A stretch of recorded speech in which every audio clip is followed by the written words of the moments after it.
ये वो समय था जब शिक्षा बड़े मुश्किल से मिल पाती थी। लखनऊ के चंद कॉलेज उंगलियों पर गिन के वो जहां पर बच्चे पढ़ने जाते थे।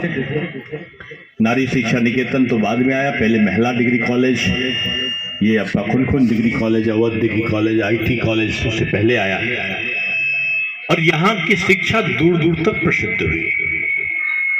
मैं शिक्षा मंत्री था तो शिक्षा मंत्री के रूप में मैंने इस विद्यालय के परिवर्तनों को होते हुए देखा है।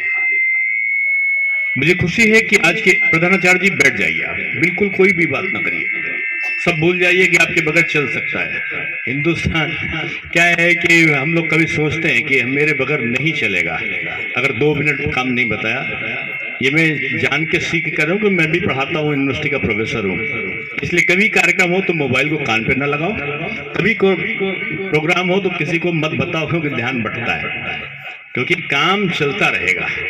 और आपकी प्रधानाचार्य बहुत कर्मठ है, इनकी योग्यता को मैंने देखा है, ये जो ठान लेती है वो करके मानती है। और इन्होंने, मैं जानता हूं कि जिस दिन प्रधानाचार्य बनी उस दिन वहां मैंने देखा कि कोने में भीड़ में बैठी है, तो मैंने कहा कि क्यों बैठी है, तो पता चला कि डॉक्टर साहब प्रधानाचार्य बन गए और उन्होंने, मैं बधाई दूं, उसके पहले उन्होंने मुझे कागज दे दिया कि मेरे कॉलेज में निर्माण होना है, इसको उठा लो, मेरे कॉलेज में निर्माण होना है और आपको जो विधायक निधि की सबसे बड़ी राशि हो वो देना है। और मैंने उसी दिन उसको पास करने का काम किया।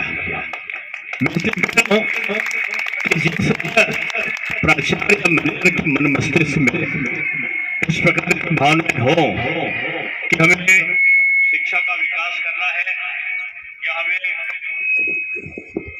हमें विभिन्न प्रकार से जो डेवलपमेंट प्रोसेस है उसको चलाना है, अगर ये सोच ले तो मैं समझता हूं कि विद्यालय अब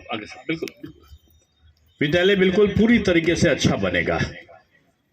और उसका कारण क्या है कि विद्यालय की बिल्डिंग अच्छी ना हो ये चलता है, लेकिन बिल्डिंग में पढ़ाने वाला अध्यापक अच्छा हो ये ज्यादा जरूरी है।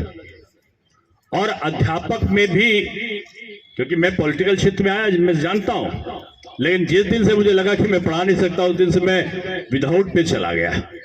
मैंने तनख्वाह नहीं ली, अगर मैं क्लास में नहीं हूं तो नहीं लूंगा। तो मैं अध्यापकों से बात करूंगा कि क्लास जरूर हो, और मुझे सूचना मिली है कि अब इसमें क्लास जरूर हो रहे हैं। ये बहुत जरूरी काम है। बच्चा तभी पढ़ेगा जब उसके घर परिवार में शिक्षा का वातावरण होगा। यहाँ अभिभावक भी बैठे हैं, मैं उनको कहूंगा कि बच्चों को आधुनिक शिक्षा जरूर दीजिए। मैं शिक्षा मंत्री था तो मैंने एक कार्यक्रम किया कि मदरसा शिक्षा के साथ साथ कंप्यूटर की शिक्षा और आधुनिक शिक्षा भी होगी। कुछ लोग मेरे विरोध में बयान देने लगे, तब तक उलेमा, जो उनके मुस्लिम उलेमा थे, वो निकल कर बाहर आए। उन्होंने कहा कि डॉक्टर साहब ने कभी भी अल्पसंख्यक के खिलाफ और अल्पसंख्यक के मुस्लिम के विरोध में काम किया ही नहीं है, कैसा बोल रहे हो, मूर्ख हो तुम लोग। तब लोगों को पता चला कि मदरसा शिक्षा में, मैंने कहा कि तालीमी शिक्षा जो आपकी मजहबी शिक्षा है, आप कुरान पढ़ना चाहते हैं, आप अजान देना चाहते हैं, आप दो, लेकिन आपको कंप्यूटर भी आना चाहिए, आपको हिंदी, अंग्रेजी, गणित की शिक्षा भी आना चाहिए। कैसे डॉक्टर बनोगे आप? मदरसे की शिक्षा से डॉक्टर नहीं बन सकते, आप मदरसे की शिक्षा से इंजीनियर और वैज्ञानिक नहीं बन सकते। आप मजहबी शिक्षा पाओ, आप हिंदू हो तो खूब घंटी बजाओ, खूब भगवान की पूजा और अचरण श्लोक बोलो, आप मुस्लिम हो अजान दो, कोई फर्क नहीं है, लेकिन आधुनिक शिक्षा में ध्यान दो, ये माता पिता का कर्तव्य है।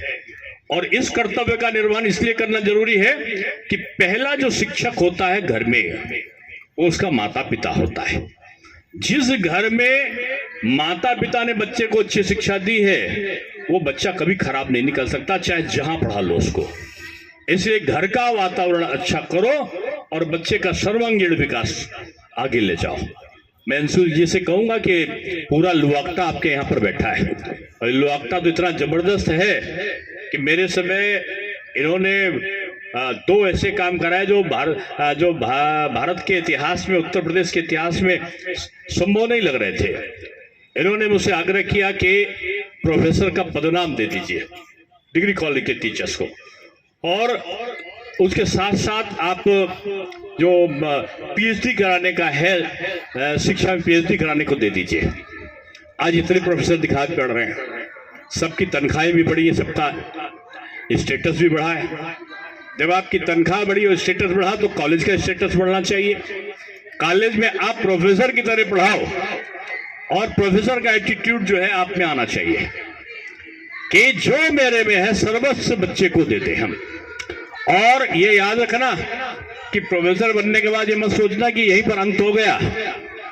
एक टीचर को अनवरत विद्यार्थी रहने की जरूरत है। जो खुद में नहीं पढ़ता, अध्यापक बच्चों से सम्मान नहीं करता। मैं बच्चों की तरह पढ़ते जाता था, मेरा ड्राइवर मुझसे कहता था कि सर आप तो इतने पुराने हो गए, आप तो हमेशा पढ़ रहे हैं, फिर आप पढ़ाने जाते हैं तो पढ़ के क्यों जाते हैं? रास्ते पर पढ़ते रहते हैं, समय नहीं मिलता। जहां समय मिला तो पता चला कि कोर्स लेके पढ़ना शुरू कर दिया। मैंने कहा बच्चों के सामने आपकी जो नॉलेज है वो आपके व्यक्तित्व को दर्शाती है। और बच्चों, मैं आपसे कहूंगा कि ठान लो कि बड़ा बनने का। ये मत सोचो कि मैं खुनखुंजी में हूं, खुनखुंजी ही तुम्हें सर्वोच्च स्थान पर ले जाएगा और यहाँ का पठन पाठन आपको पीछे नहीं रखेगा। लेकिन आपका ध्यान एक तरफ लगना चाहिए कि पढ़ाई मैंने की है